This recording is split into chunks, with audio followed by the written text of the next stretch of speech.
This is Karen Stewart from Chocolate Dog Studio, and today we're going to talk about my tools of the trade and what I use to crochet and to weave in ends. So here we have, I've got my squares here, my tools, and this is my pair of scissors. Now my family often, these are my sewing scissors, and my family often would confuse my sewing scissors with my craft scissors, because after the scissors get dull, I move them into my craft, more to paper cutting and things where it doesn't matter if they're as sharp. And so I have taken to tying ribbons, and you can tell that I've had these for a long time because my little ribbon is fraying badly. And I tie ribbons around the handles so that people know that these are special scissors and they are not to use them. So I have my good pair of scissors, and I have I keep my crochet hooks and tools in a pencil bag because it's about the right size. And this is one that I've made and I've had in my Chocolate Dog Studio shop for a number of years, and I found that it just works really well. It's about the right size and it will sit open so I can look. And in here I have a needle, and then I have all of these crochet hooks, and some are hard to get out. I have giant ones all the way down to, and a plastic needle, and all the way down to my steel point, my steel crochet hooks for thread crochet. Now I don't have as many of these as I do the others. Let's pull them out, and I will move all of these back to one side. So right now I had 3 of these that I could find.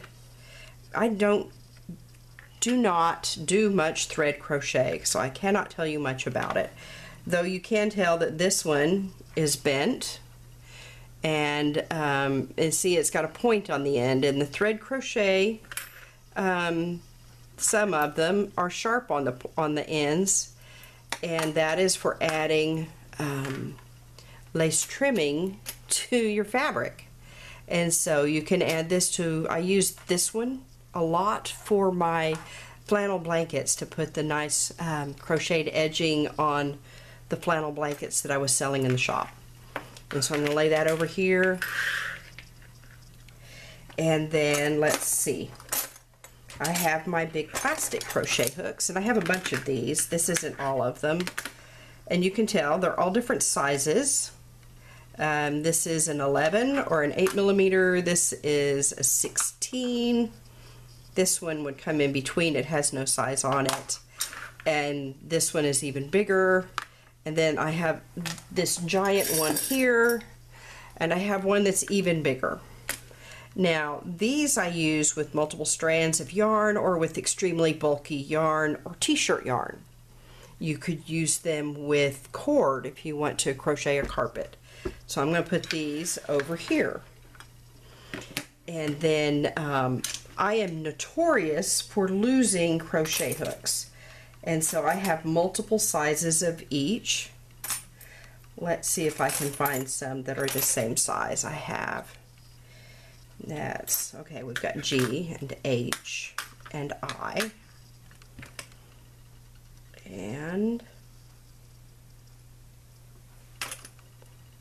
a J. That's an H and an I.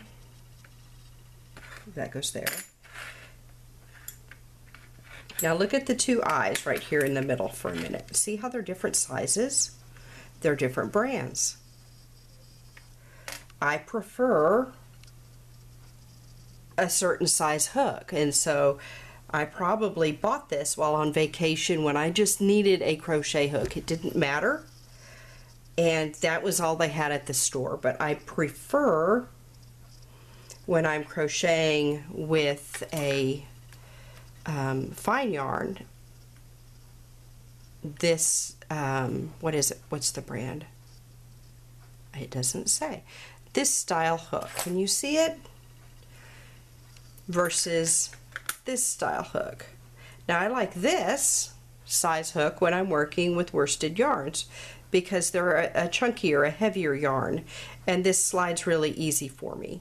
And so this is your handle, this is your grip, or where your thumb goes, and then you have your hook, and you have a throat, and I forget what this part's called, but this bit right here is what determines how big a stitch you make.